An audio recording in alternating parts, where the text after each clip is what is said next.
निश्चित वाटत होता, इतकी खात्री पटावी इतकं भाजप या निवडणुकीत तृणमूल काँग्रेसपेक्षा पुढे निघून गेलं होतं. 2-3 फॅक्टर आहेत. त्यातला एक महत्वाचा फॅक्टर म्हणजे भाजपचे नेते, त्यांचं कमिटमेंट आणि त्यांची निवडणूक स्ट्रॅटेजी. दुसरं म्हणजे इलेक्शन कमिशनचा रोल आणि तिसरं म्हणजे ज्या केंद्रीय तपास यंत्रणा आहे त्यांचीही भूमिका. हे सगळं जरी खरं असलं तरी भाजपचे कन्सॉलिडेटेड एफर्ट्स हे या निवडणुकीमध्ये त्यांच्या विजयात खूप हातभार लावून गेलेला आहे. लक्षात घे 2011ची निवडणूक की जेव्हा ममता बॅनर्जी पहिल्यांदा सत्तेवरती आल्या तेव्हा त्यांनी पश्चिम बंगालमधली डाव्यांची सत्ता उलथवून लावली. सिंगूर असेल, नंदीग्राम असेल, इथला सगळा उठाव आणि त्या वातावरणामध्ये ममता बॅनर्जींनी अक्षरशः डाव्यांची सत्ता उलथवून लावली. त्या सत्तेत आल्या. त्यानंतर 2016ला जी निवडणूक झाली तिथे भाजपच्या हे लक्षात आले की आता इथे डावे नाही आहेत तर आपण ही निवडणूक जोमानं लढली पाहिजे. पण भाजपला पहिल्या प्रयत्नामध्ये 2016ला 3च जागा मिळाल्या. नंतरची जी निवडणूक झाली, जी मागची निवडणूक होती 2021ची, तिथं भाजपला 77 जागा मिळाल्या. भाजपनं तेव्हाही खूप जोर लावला होता.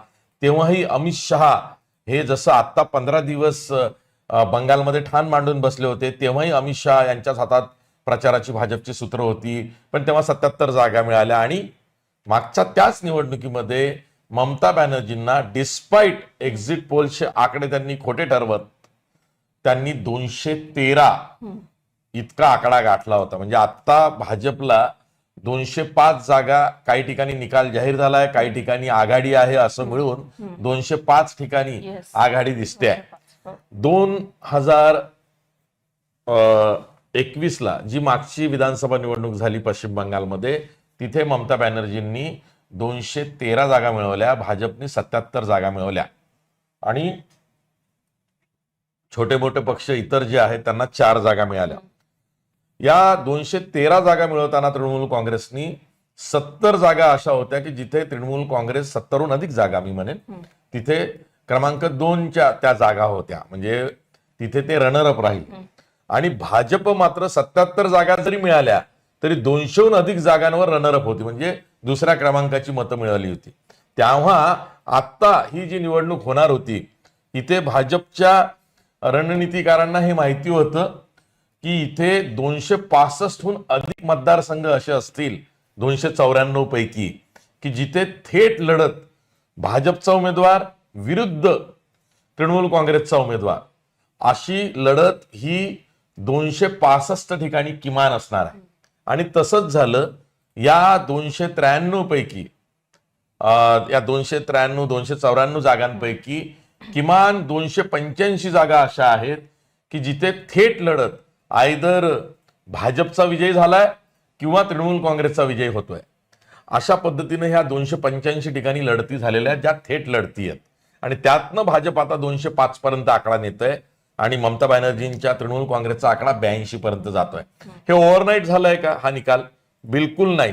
याची सुरुवातच मुळात 2021च्या निवडणुकीमध्ये नंदीग्रामची जी निवडणूक आहे की जिथे भाजपच्या शुवेंदू अधिकारी जे एकेकाळचे ममता बॅनर्जींचे सहकारी होते त्यांनाच ममता बॅनर्जींच्या विरोधात भाजपनं उमेदवारी दिली होती नंदीग्राममध्ये. आणि त्या नंदीग्राममध्ये 1700 मतांनी शुवेंदू अधिकाऱ्यांनी ममता बॅनर्जींचा पराभव केला.